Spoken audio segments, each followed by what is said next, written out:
I reckon we do some slightly awkward, like, introduction things. I'm Eve from Where Are the Girlbands? What order are we doing? Like, we're doing both Girlbands and then Tits. I'm Ella from Where Are the Girlbands? I am Harriet and I'm one half of Tit Chat. And I'm Sydney, I'm the other half of Tit Chat. The other tit. I love that. The other tit.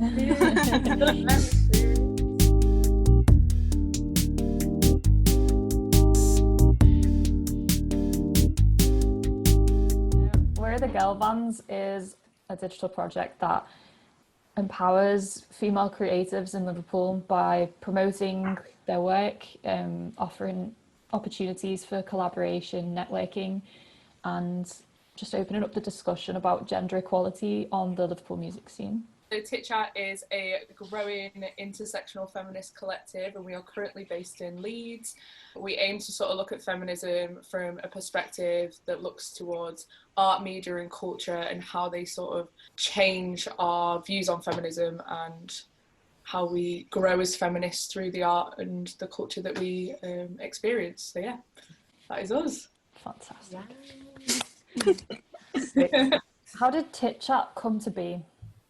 Me and Sidders used to have art nights because we both do art but we don't go to the same uni, and we would sit around and we would listen to podcasts and we would, you know, talk to each other, and our own conversations would come off of those podcasts, and we kind of just sat there and we thought, you know, we are so lucky that this type of feminism is accessible to us, and we would love to facilitate that conversation for people in our community and not make it so, you know, scary, or be able to connect people that are self-identifying feminists and then talk to those people that aren't self-identifying feminists and see, you know, what we can do to bridge the gap. And I think we just sat there and we were like, these conversations that we're having, we should be having them with the masses.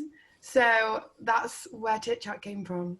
I think for us to sort of be able to extend our accessibility, it's so important for us to be present on social media. So we started off pretty strong because I think we were so inspired by the people that we were meeting pre-lockdown, and, you know, the things that we were doing with podcasts and, you know, what the writings that we were doing, and naturally we sort of fell off the mark a little bit. And I don't blame us at all, because with the state of the world, how can your mental health stay as strong or as secure as it was pre-pandemic? With that sort of experience, we were able to learn how each other worked and sort of pick up the slack for one another when we're not having the best mental health days. It's also really important to acknowledge that we are in a very, very privileged position, that we could take that time out and that we could look after our mental health. We did a lot of feminist reading and we talked to a lot of feminists, and we built those connections with artists. And in terms of what we're doing currently, we are connecting artists and writers for stuff that's coming out on our website in the coming couple of weeks. We have a stick and poke tattoo artist in Canada who is going to collaborate with a writer in Leeds who wants to interview her. Sexual liberation essays being written. We're kind of just, we're providing a platform for people to speak their truth and say whatever the fuck they want. Are you like just Leeds based? I think it's similar to you, like you sort of recognise that your community needed the representation. It's like a network where these artists can connect. Yeah. It's great that you are bridging a gap from your community to other communities as well. Like, you know, that you have a basis in Leeds and that you're kind of encouraging that and offering like expansion for the people who are in Leeds so that they can reach out and have like community with people like from places like Canada that are far out and form those kind of creative network, you know, wouldn't have reached Leeds otherwise. Feminism is still a fight that we have to fight. So it's important to get people from all over the globe who considers themselves intersectional feminists and considers themselves a creative to be able to continue that fight in any way that they see fit. I don't think we're by any means there just because my rights as a white woman are solidified in law. It's not the same for everyone. And that's why I think we have a duty to use our voice to uplift others and not to speak over them within the space that we occupy. We are putting t-shirts. We want, with the money that we make, to create a fund that marginalised gender artists in Leeds to start off with. If they need to make something physical, then they can ask us, or you know, someone can recommend them to us and we can give them a tenner here and a tenner there. It's not like a big sum of money to fund a project. It's like, so you can buy paint or you can buy a canvas. We want people to be able to actually tangibly create if that's what they want. I think money isn't talked about enough, and with the whole pandemic and how hard it's been to access the resources that you need if you don't have the studio space, and that comes with privilege as well, with the expectation that universities think that you can sit there and be like, oh yes, I've got 5 extra rooms that I can make these giant sculptures in. You're like, yeah. So I think us just sort of giving back financially is like a really important thing, and we've always said from the start that we will pay our contributors when we start making enough money to be able to pay them.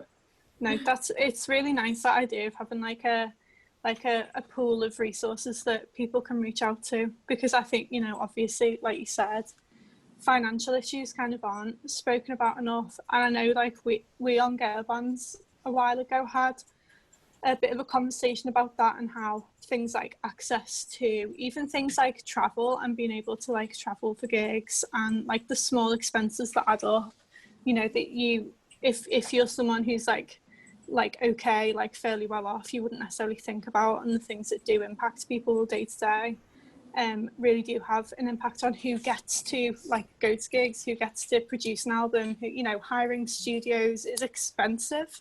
And if you're an artist by yourself, like, you know, how are you going to find those resources? So to be a point for your community to be like, you know, you don't have to feel embarrassed about this. You're not applying for a loan. It's not difficult. You don't have admin work to do. There's no like, you know, there's not like a limit to access where it's really difficult to get to. You have to know the right people. Like, people can just come to you and say, hey, like, can I have like this money? I want to do this. And you'd be like, yeah, cool, do it. Have fun. That's like a really nice thing to see. In order to cultivate community, you do need to actually provide the resources as well as just like, you know, conversation. I saw this article circulating around by Grace and Perry. I'm going to very loosely quote this. This pandemic is now ridden in the art industry of dead wood. Like, I mean, obviously the pandemic's kind of revealed to a larger audience, like so many issues that were already there before. I think classism is definitely a big one. Like, you know, Grace and Perry saying that like the smaller kind of like artists that have fallen off and the smaller organisations that have fallen off are just kind of like trimming the fat and like, you know, having like room for growth, just shows that he thinks that those kind of smaller grassroots organisations are like, you know, not good enough, and that, like, do you know what I mean? But him, it's interesting, isn't it? Because he would never refer to himself or his mates as deadwood, even though they're kind of the people who get reused and repeated constantly in the same old voices over and over and over again. If anything, they're the deadwood, because they've been run dry with the amount of opportunities that they get constantly. Ones that have the capacity to sort of make their own structures that they run off. So like, I don't know. Exactly. Like, they're the ones who have more space to be innovative, whereas like larger organisations are so restricted to like the way they work as corporations. I was at a conference the other week which was organised by like Bido Lito, like a music magazine in Liverpool, and University of Liverpool. And they've conducted like a survey to like research how the furlough scheme has affected like self-employed creatives, but also like any creatives. Like, it was questions about like mental health, about how like they've been financed and stuff, and basically they're going to feed back to Liverpool City Council to kind of come to an agreement about like how money should be distributed to arts and things like that. And, you know, I feel like now is definitely, it's such a pivotal time, obviously, and I feel like a huge question is, how are we going to come out of this pandemic and how are we going to treat the arts after it? Like, I feel like the whole Fatima campaign, as you were saying, was just so like, it went viral for like a day, but I really don't think, I don't know if that will make a difference. Like, you know what I mean? I don't, you know, are people only just noticing like the importance of it? I don't know. But we like produced an article for Bido Lito as well, and we were like, well, you know, when we go back to gigs, like, will women still get harassed? Probably, but it's just a shame because we've been given like 6 months to think about the format of these things, like not only like financing arts, but like also like feminist discourse within like local scenes and stuff like that. Like, will anything change? I don't know. I'm worried that the pandemic will overtake any type of progressive feminist discourse that was happening within those kind of sectors, whether it be arts or, you know, sports or anything where we were making headway. It's like now we're going to come back into those spaces and that's not going to be the main issue anymore. And the thought of bringing that up to protect marginalized genders or marginalized communities, that's going to be like, okay, but you know, we've got money that we need to make, and you know, people are losing their jobs. Something that having these conversations and putting them out there, that's at the moment, you know, one of the best things that we can do with our platforms. The way that those things intersect, like in terms of what Eve was saying before about like the way that it's revealed how funding's distributed in the arts, like Tate got a massive bailout from the government and still decided to sack hundreds of people who were like low income workers. And the majority of those people will be, and they were like statistically and from the people at the campaigns, marginalised groups who like take the fall, while the directors of Tate were getting like, you know, thousands of pounds every year. Like you can find the statistics online and it is crazy. The way that the budget is allocated, that a few like people at the top get like hundreds of grand a year, and hundreds of people who like actually run, you know, are on the floor, are having conversations, or like facilitating like, you know, the involvement of people who come into the gallery to like learn about work and all of that. All of those people are just seen as disposable. You know, all of these things need to be addressed. You can't address one without the other, and it's important to keep all of the conversations going at the same time. You know, who is allowed in these spaces, who's allowed to talk about these spaces, you know, like all of it is just so important. I think having conversations like this and the conversations that you're having on Tit Chat, and the fact that you're, you know, offering a space for creatives to like take a stance and talk about their experiences is like just so vital right now, especially when people are losing their jobs and their access to creative spaces. I think as well, we're trying kind of break down that barrier that you need to be like educated or well spoken or eloquent to be able to produce content, or to be able to say something and have it actually listened to. Like I think that's a super important thing for us at Tit Chat, is when we have people that come and contribute for us, we'll say to them, you know, it doesn't have to be perfectly worded, or the grammar doesn't have to be amazing, or, you know, you don't have to censor yourself. You can say as many swear words as you want. Like you don't have big fancy words, because we want it to be accessible. Having these like specific options can be so limiting to people, like for you to be like, write a very formal academic piece of writing. I think that's why having both written formats, video formats and audio formats are so important for people to be able to sit there and go, I really sit well within this space. And I think that is the most important thing. Yeah, I'm sure you guys are aware as well of the white pube approach, like art criticism, using emojis or being like as expressive as they need about it, and like the whole point is making the language more accessible to everyone. It's actually been a big inspiration for us. The fact that they recognised that the art industry was so elitist, and the work, like the pieces of work that were coming out of critical thinking to do with art was so elitist in itself, because they'd use massive words. And it circles back to Harriet and I having the initial conversations about Tit Chat, and us being like, we barely understand the language that is associated with feminism ourselves. Us sitting there being like, we're quite forward thinking and open minded, and we can't get our heads around the specific terminology. So how can we use the tools that we've got, with the privilege that we've got again, to be able to make it more accessible for people, and for be able to understand it ourselves is again a really key thing. On the back of that elitism, big shout out to Wank Collective, if any of you love Wank Collective. That's just another example of, you know, essay-based, I mean, they're not completely essay-based, but essay-based projects that are accessible to everyone. It's really important, especially in the art world, because people come up through school, GCSE, A-level, and then get to that point where they're finally like, oh, I want to be an artist, and they don't have all that formal training that people that went to private schools or people that have had artistic parents have, and now they're suddenly in a place where they are creative and don't know how to describe it, or don't know how to make it palatable for art executives. So I think Wank is a really great collective to...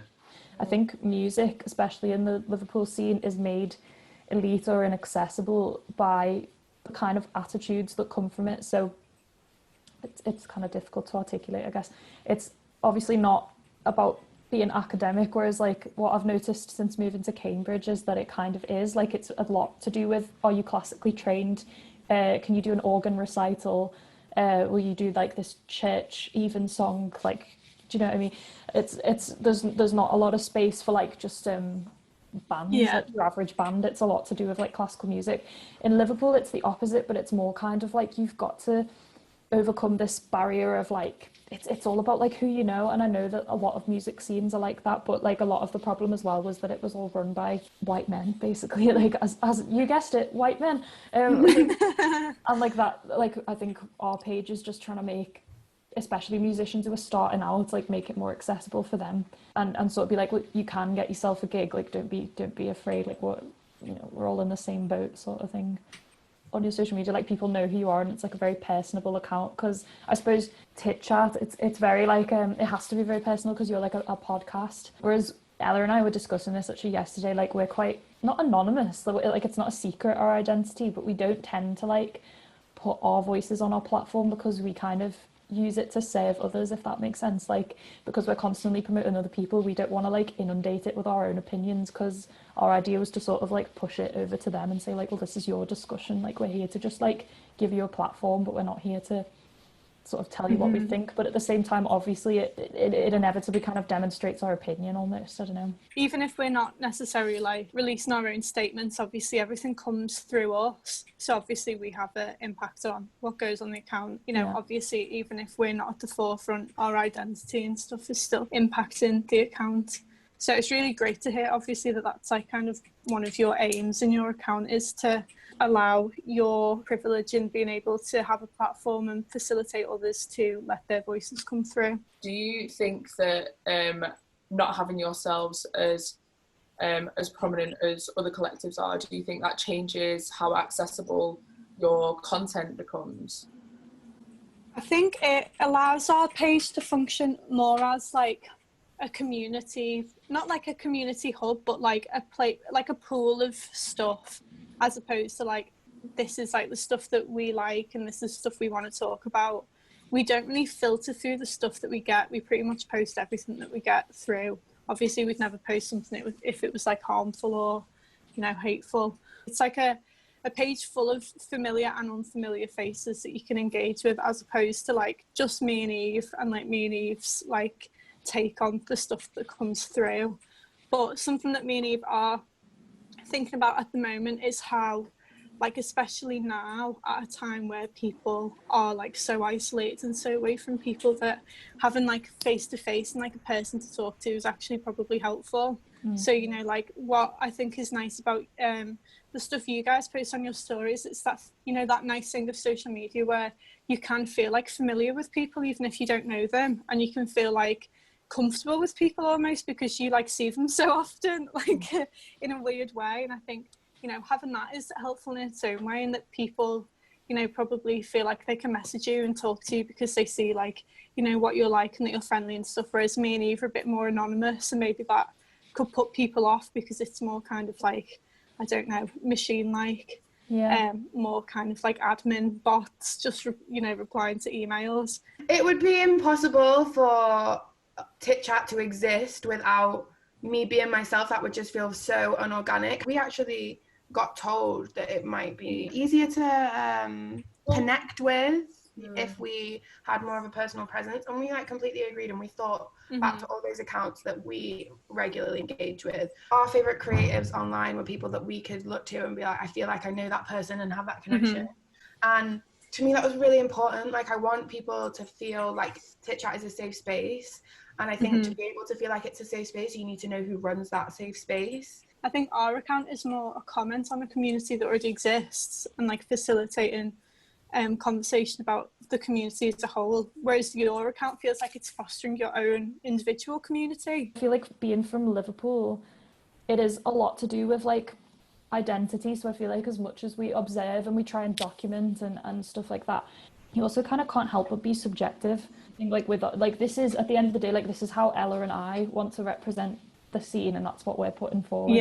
Because our philosophy is like very similar to our followers. Like we don't really tend to get much like discourse or controversy, which was initially kind of why we started the account, because we wanted lads to notice the issues and be like, oh shit, I didn't realise that like microaggressions go on, or like, you know, that I was being ignorant, or like that, you know, safe spaces are needed, or issues around tokenism or whatever. Like, we kind of wanted to call their attention to that, but I feel like we've almost at the same time like not fostered a community, but attracted a community that just thinks the same as us. It's like 80% female or something. So we were talking about that yesterday, like, as much as we have like a very positive outlook, it's a lot about like celebrating the female artists that are already out there. At the very beginning, we got like a bit of DM of someone who was like, why are you doing this? We're saying like, why are you doing it? Like, because our name is obviously ironic, we're the Girlbands. It's like, oh, here they are. But they were like, they're everywhere. Like, you're just like dismissing hundreds of bands that like already exist. Like, you're just saying that like, oh, that they don't exist. And we were like, what? You're not dismissing them. You're simply pointing out the irony of the fact that they exist and no one talks about them. I know. Yeah, we've had loads of stuff being like, you're just causing a division, like you're making it so divisive. So we try, you know, it's funny though, because I think those conversations are actually some of the most important ones, because hopefully you get to a point in a conversation with people where you're like, listen, this is why we're doing this. Like, so I really welcome it's those okay, conversations. calm down. Sometimes it's like, wow, I mean, I'm glad everyone thinks the same as us, but like, you know, let's have a scrap. Like, but, I mean, if it was Harriet on the other end of the social media account, she would have just absolutely spattered all the facts at this person. But do you find it really hard to take a step back sometimes and just think it's not worth the energy? Yeah, I think that there's kind of like two different like types of conversation, where there's like some people are initially like super reactive and like, this makes me uncomfortable, I don't like this, I'm confused, and like therefore angry. Those kinds of people I think are worth having the conversation with, because me and Eve are in a position like where we are like relatively privileged in like the position we take. You know, we can have those conversations with people and like be okay. Do you know what I mean? It's like not super traumatizing for us to like deal with the sort of things that people say to us. So in a way, it's important for us to have those difficult conversations with people who are kind of angry and confused. But then when it's people like the like weird obsessive like troll people, it's like, these people clearly have like a malicious agenda and I'm not here to listen or learn. Do you know what I mean? It's like working out the difference between those two groups of people. I guess the difference between Tit Chat and Where Are the Girlbands in that respect is that we post content that is divisive, that we don't think should be divisive. Like the post that you were referring to was a post about the sexual assault alley, and then it went rife in the comments about people saying, oh, well, you know, it says sexual assault there, they've been warned, if they go down there and then it happens to them, then it's their fault. And like, it was a blessing that you were on the other end of the social media, because I can't have constructive conversations with people. It's something that I'm working on. It's going to happen as a 22-year-old. I very much am going to try. But it's like, how sometimes you find it hard as somebody that is in that position to be like, I have to speak kind of on behalf of this community, because if I sit there and it had been me and I had just been there and been like, fuck you, and like, I would have just gone sick and not said anything of use, whereas Sydney tried to educate them, which is something that like I admire about you so much.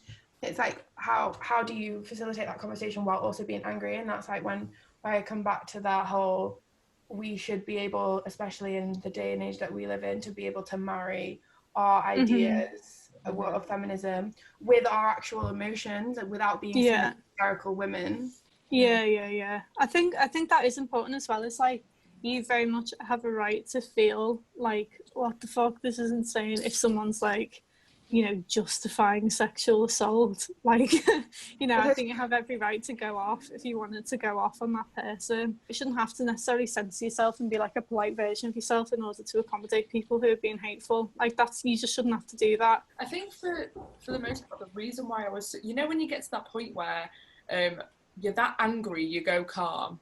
We talk about this all the time, and I just sort of, I sat there and I was like, this is actually happening. I very much understand sexual assault from a personal experience, and also from the fact that every marginalised person that I've spoken to about sexual assault has a story, not that is mine, but is very similar to mine, or is completely different, but still within the umbrella of sexual assault, that this person or these people clearly don't have the experience to be able to refer to something. So how do we educate them in the best way? But also, it drove me to sit in my feels and be able to be angry about it. And it acted as such a reminder for how important intersectional feminism is, because as much as I surround myself with people who are very like-minded to me, I don't necessarily engage in conversation with people who don't believe in supporting sexual assault survivors. That was such an important moment for me specifically, because I sat there and I was like, not everyone is a feminist and not everyone believes in the equality of all,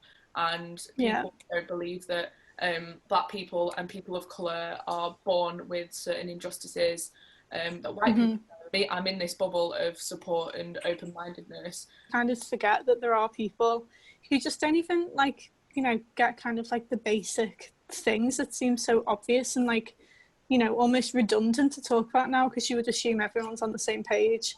Our account is like not radical in any way. You know, we're happy to like facilitate kind of like radical conversations if people want to have them. It just people haven't really submitted that to the page yet. But the stuff that we have on the account is like stuff that is like very palatable. It's very like Eve said, just kind of like celebration, support, promotion, like fostering like a positive community. And yet we still are met with kind of people being angry and upset by the stuff that we post. And it just shows like, you know, things that we think are like obvious and you don't need to talk about them anymore. For a lot of people, they're not obvious yet. You know, they do still need to learn about those things that seem like so ingrained and so like, you know, oh, we've done that, we've beaten that hurdle. Like, not necessarily, not for a lot of people.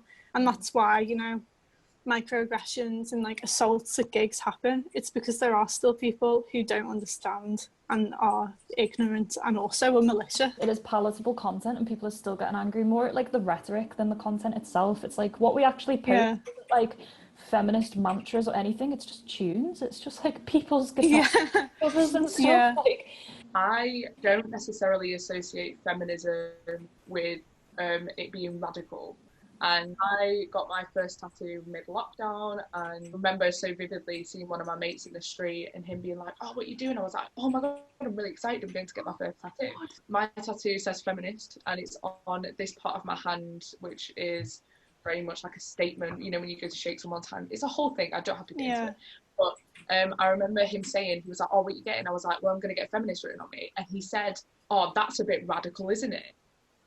And I just sat there and I was like, is it really that radical? Is it something which I should actively avoid because it may jeopardize me in the future? But then I sit there sometimes and I'm like, no, how can it be? Obviously it's radical in its, you know, foundations, but also it shouldn't be radical at this point. I feel like, as much as I was saying before, our work like benefits maybe lads who like need to empathize or sympathize a bit with women's experiences. It's also about like women realizing that they've got to support each other. I was listening to a podcast the other day about women in music, and they were saying that like often they feel intimidated not only by men but like by other women as well, because they feel like they have to be more competitive to get up the music ladder. And it's important to note as well that a lot of the kind of backlash me and Eve have had is actually from like successful women who have been like, there's no excuse to like not be successful, like clearly you're just shit musicians. There are issues within people you would assume within your bubble, and you know, you would see them perhaps and be like, oh, that's someone I feel safe with and I can connect with, but that's not necessarily the case. And there are people within your own community that are kind of working against you. It's important to listen and try, and everyone needs to self-improve. You position yourselves as people who are learning and who you know will get things wrong. And like obviously we're the same, and I think, you know, a big part of like running an account like this is, you know, it's a chance for us to educate ourselves and for us to learn and us to self-improve and listen to the feedback that people give us, because I think, you know, it's something where, you know, we could be like, oh, we're marginalised within our community, therefore we're going to speak on our experience and that's all. But it's important to, you know, step back. How am I contributing to the issues? What can I do to change that? What can I do to facilitate other people's voices? And also like what needs to happen that I'm not aware of, because obviously there's always stuff going on that you overlook. Yeah, social media has seemed to, especially recently, morphed into this toxic place where women are pitted against one another. Take, for instance, within the rap industry, how much in the media is Cardi and Nicki being pinned against one another? There seems to be only one space to be held by a woman within that industry. And if it's Cardi at one point, then Nicki's got to get herself into that space and push Cardi out because, you know, for some reason there isn't space for both of them to be incredible rap artists. And does that have something to do with them being women, or does it also include them being marginalised in their ethnicity? Yeah, it has all these intersex have such a prevalent part of it, no matter whether it's to do with gender or to do with race or sexuality. Where can you see yourself in this space? And if there's only one person there, then it's going to be harder to see yourself next to that person instead of in that space, if that makes sense. Where do you see your project going? As much as we are Leeds based and we will always owe a lot to Leeds, I am very aware that feminism needs to fight the fight in countries all over the world and communities all over the world. So for me, it's about continuing to build our database and having people that can connect with each other and be able to facilitate growth and radical feminism. And I want everyone to be angry and it be productive. Oh, and also we're going to get back to doing weekly podcasts because who doesn't want to hear me speak? And Sydney, obviously. Yeah, I just feel like it's going to be so much bigger than ourselves and I'm really excited. I think having that prospect of something just being able to take itself through would be so nice. Because it's not about us and we want to make that really clear. But same question to you guys. I feel like in the long term, we have like very clear aims as just like making more representation for women. I feel like it's never going to be an issue that's solved, is it? That'd be nice, wouldn't it? Like we're not having to like need to do this, but just hopefully like making the arts and music and creative scenes like more accessible for everyone and making everyone feel like they have a place they can go to produce creative work. The direction we're going in the most is like, being a space that facilitates not only conversation but like creating and like making new stuff and like finding places to make new stuff.